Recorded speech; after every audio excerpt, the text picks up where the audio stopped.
Vegetable தம் பிரியாணி பண்ணலாமா? அதுக்கு நான் 2 கிளாஸ் பாஸ்மதி ரைஸ் எடுத்திருக்கேன். அது வாஷ் பண்ணி கொஞ்சம் நேரம் ஊறட்டும். இப்போது ஒரு சட்டியில் 150 ml எண்ணெய், 3 பே லீஃப், கொஞ்சமாக ஹோல் ஸ்பைசஸ். நான் 3 வெங்காயம் எடுத்திருக்கேன். 2 பெரிய வெங்காயம், ஒரு சின்ன வெங்காயம். நல்லா கேரமலைஸ் ஆகி வரட்டும். இந்த அளவுக்கு கேரமலைஸ் ஆகட்டும். அப்புறமா ஒரு ஸ்பூன் ஜிஞ்சர் கார்லிக் பேஸ்ட், அது நல்லா வதக்கி விடுங்க. இப்போது ஒரு கைப்பிடி அளவு புதினா, கொத்தமல்லி எல்லாமே சேர்த்து அதுவும் நல்லா வதங்கி வரட்டும். இப்போது தக்காளி ஆட் பண்ணிக்கலாம். இது 3 தக்காளி நான் ஆட் பண்ணியிருக்கேன். இது நல்லா குக் ஆகட்டும். கொஞ்ச நேரம் மூடி போட்டு வச்சிட்டிங்கனாலே அது நல்லா குக் ஆயிரும்.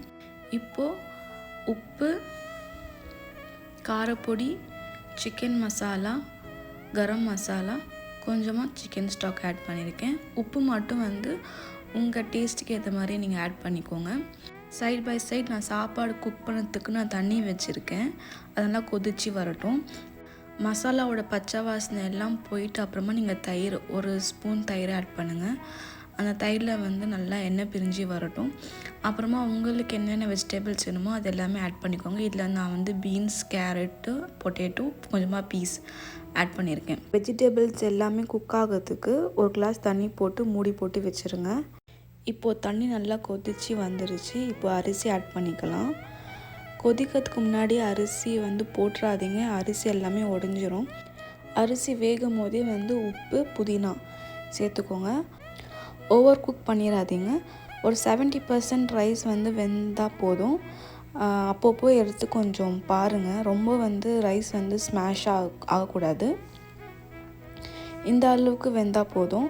இப்போ ஸ்டவ் ஆஃப் பண்ணி அரிசியை வடித்து இப்போது மசாலாவோடு சேர்த்துக்கலாம்.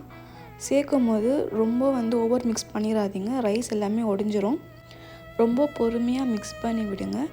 இப்போது கொஞ்சமாக தண்ணி சைடில் ஊற்றுங்க.